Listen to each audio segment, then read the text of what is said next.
Tonight I want to talk about what I'm calling this is the turning around. And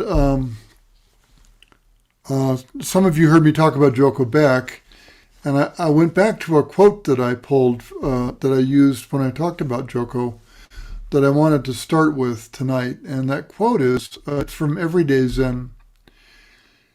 And, uh, and it goes, but the whole search begins to be abandoned. And instead of searching, we begin to see that practice isn't a search. Practice is to be with that which motivates the search, which is unease or distress. And this is the turning around.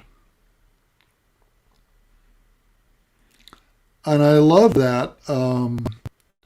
I suppose that's a metaphor, the turning around, or maybe it's just giving an image to something that we do in our practice, that I think is our practice. So what her quote takes me to is wanting to talk about loss. And loss might be another way to name suffering. Loss can be something tangible, like the loss of another person or a relationship, or a job, or our home, say, to fire, which some of us can relate to. I know Seiju can. We live where we think about fire all the time. Or the loss of our health and our youth.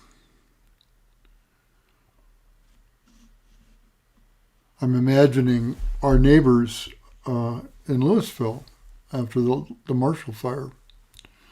Just what must that feel like? What that profound loss. And it's more than just one's house and one's stuff.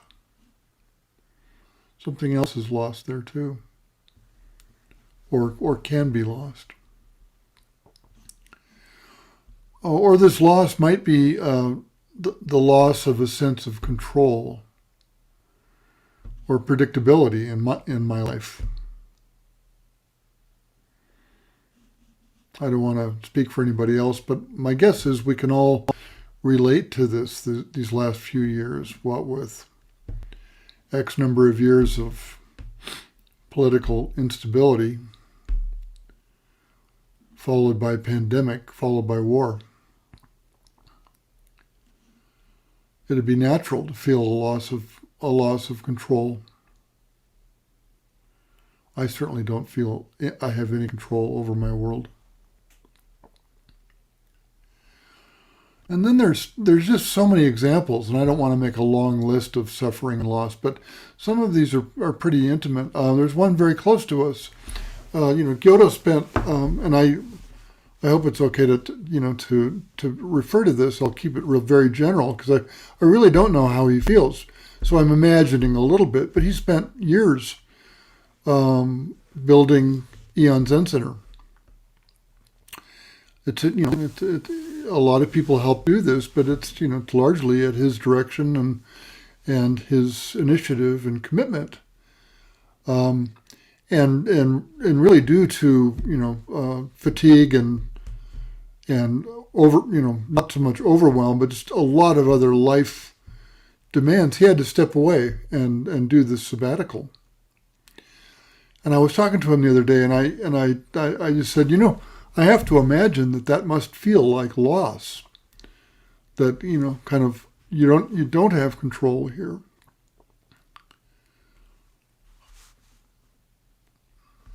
I think about the people in Ukraine, people living middle class European lives who all of a sudden are refugees. It's extraordinary. Someone very, very close to me is my favorite cook in the world, a chef, and cooking and the enjoyment of food and the enjoyment of feeding people is just the most joyous part of her life. And she had COVID, and she can't smell or taste anymore.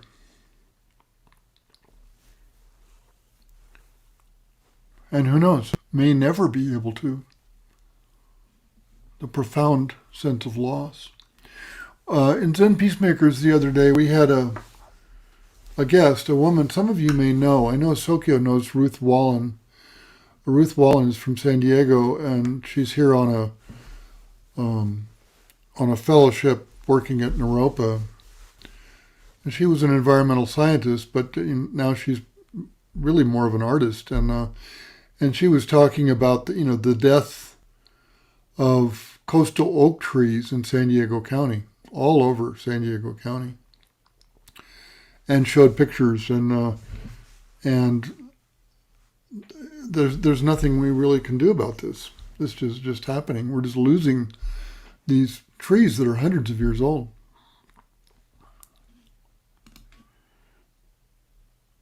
Grace and Frankie is one of my favorite television series, and here in the last few episodes, I mean, all four of the principals in Grace and Frankie in real life are in their late 70s or early 80s, so loss is a real thing. But the characters are experiencing loss, and they're getting forgetful, and there's things that they can't do any longer. And they're having to rely on one another. It's really touching. And we all experience this all the time. Big losses and little losses, and some that are very, that are quite real, and some that are perhaps more, I don't know, maybe in my head. Our Alabama Bearing Witness Retreat is going on right now. It started on Saturday, and along with a number of other people, I've been working on this for a couple of years, and was not able to go due to some medical limitations. And I really just had to face that and feel it. That's all I could really do. And then it started on Saturday, and yesterday and today, a number of things that we had planned very carefully didn't go the way we planned. And we had to let go of some ideas and deal with perhaps that loss. This loss is a constant presence in my life. I think all of our lives. It's the first noble truth, I think. So if we're suffering because we're losing tangible things or relationships or control, did we ever really have those? Did we ever really have those things? Did I ever really have control? What is it that I'm actually losing when I lose something? When I have to, give up going to Alabama for this thing I've been working on, what am I actually losing? Who's the one that's losing it? And then coming back to the thing that really motivated me about this talk was, then what is this thing that Joko's talking about, this turning around, as it relates to dis-ease, discomfort, loss, suffering? What is this turning around? And I spent some time with that, and when I imagine her voice saying that, I feel like what she means is that we look internally rather than externally. And we face our pain and our loss, our sensations. And we be with those most intimate feelings. And it's easy to say simply, that we simply do that. And in fact, it is simple, and it couldn't be harder. Joko said in that quote that it is this very unease and distress, maybe let's say loss and suffering, that motivate us to practice, that causes us to turn around.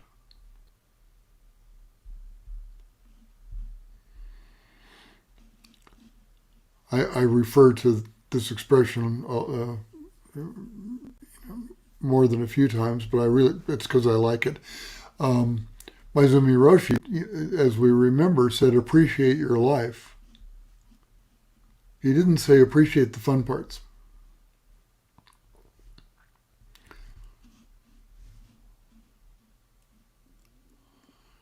Appreciate your life. Appreciate all of it.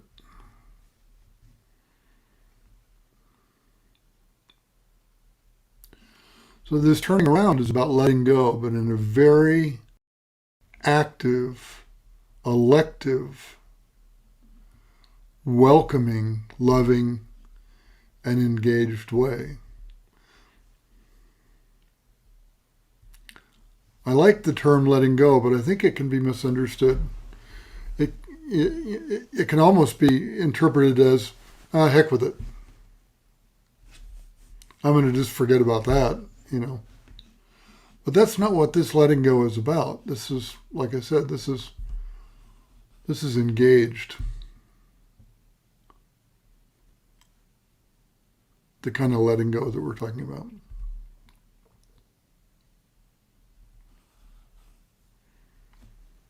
I don't know. This just occurs to me, but for me, the letting go might be what it was I was paying attention to before I turned around.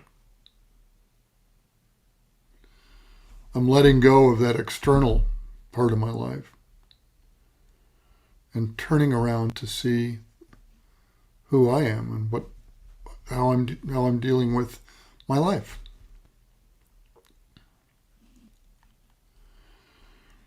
So kind of in the spirit of this smaller and smaller topic, I always bring these kind of things, and when I think about them, back to our intimate practice, back to Zazen.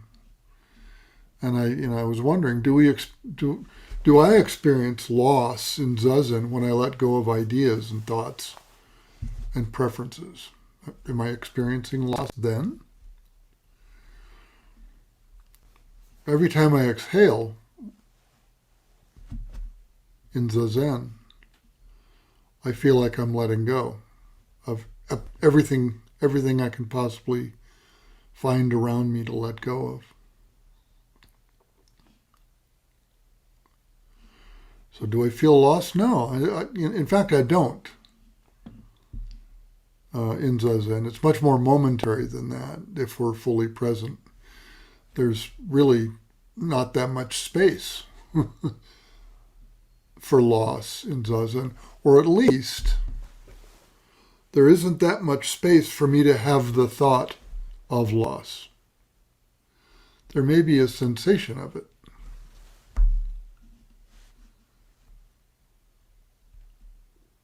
There's no room for the thought.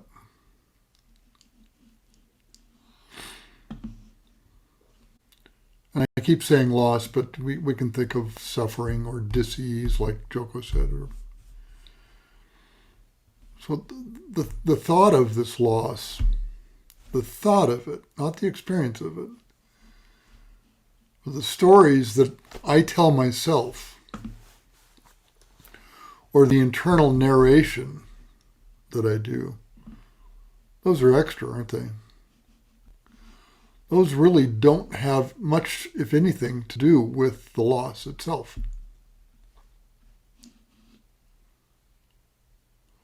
There's the thing that actually did happen. And this didn't happen, but I'll just use this as an example. I got fired. I don't have a financial cushion. That part's true. I don't have anything to fall back on. I got fired. That happened. I feel butterflies in my stomach, and my skin crawls a little bit, and my pulse increases and my breaths become more shallow. And all of that stuff, I suppose we could call real. And we use this metaphor of the first arrow and the second arrow. That's the first arrow. It's the loss that occurred and my somatic or bodily reaction to it.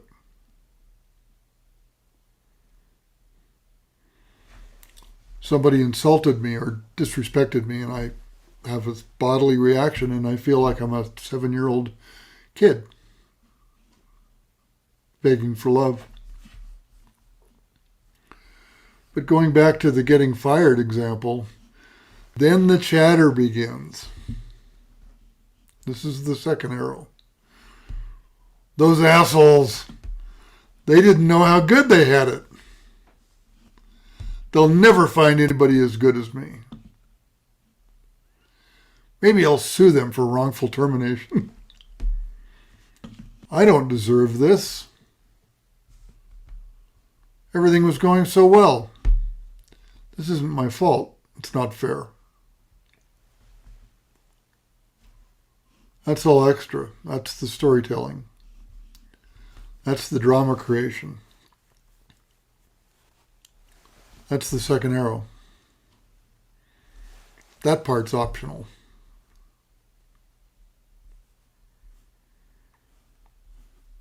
I can't choose whether I got fired or not. And I can't choose whether my body reacts the way that it did. But I can choose all this drama or choose not to engage in it. So this loss is most intimate. This is where, as Joko said, this is where practice begins.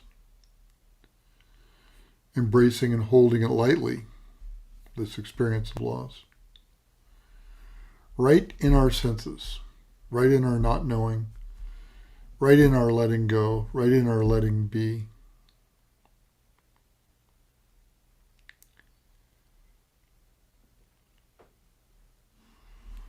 We turn around to be with ourselves, most personally and most immediately, feeling everything. Nothing's left out, without any aversion or without any clinging. God, I feel great. I hope this lasts forever. Oh, this anxiety is killing me. I can't wait till this is over. We just appreciate it all.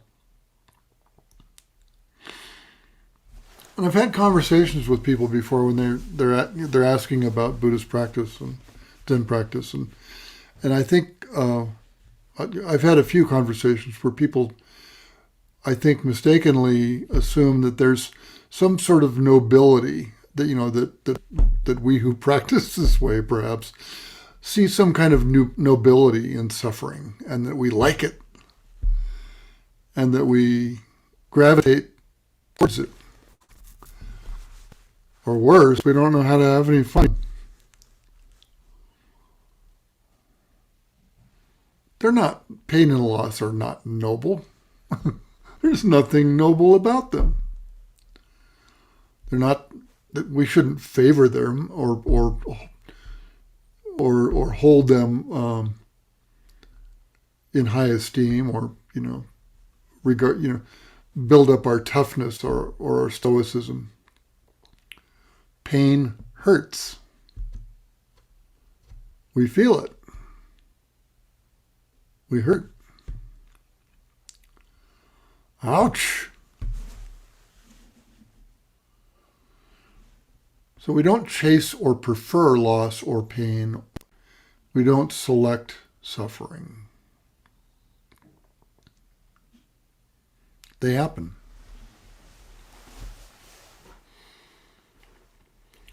And yes, when there are conditions that we can improve or remedy, or things that we can avoid, we certainly act to do that, to relieve those conditions. And we do that for ourselves, and we do it for others. We don't select for suffering and loss. and dis-ease. We pull the arrow out.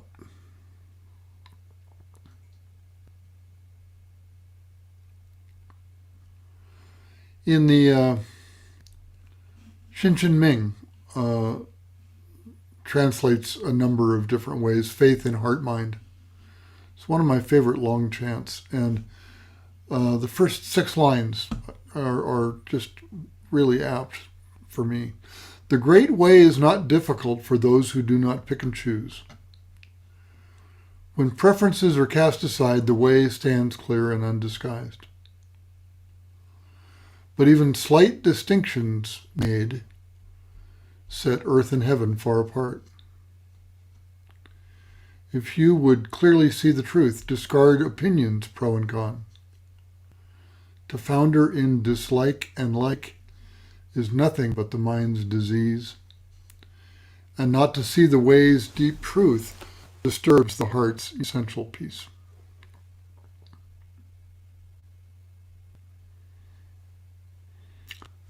It's just my perspective. I could be wrong, but I think this is the turning around that Joko suggested. This is appreciating our life just as it is, just as Maizumi Roshi encouraged us. When we feel good, we enjoy it and we feel good. When we suffer, we notice that and we fully experience everything that it comes with. How simple. How wonderful. Thank you for listening.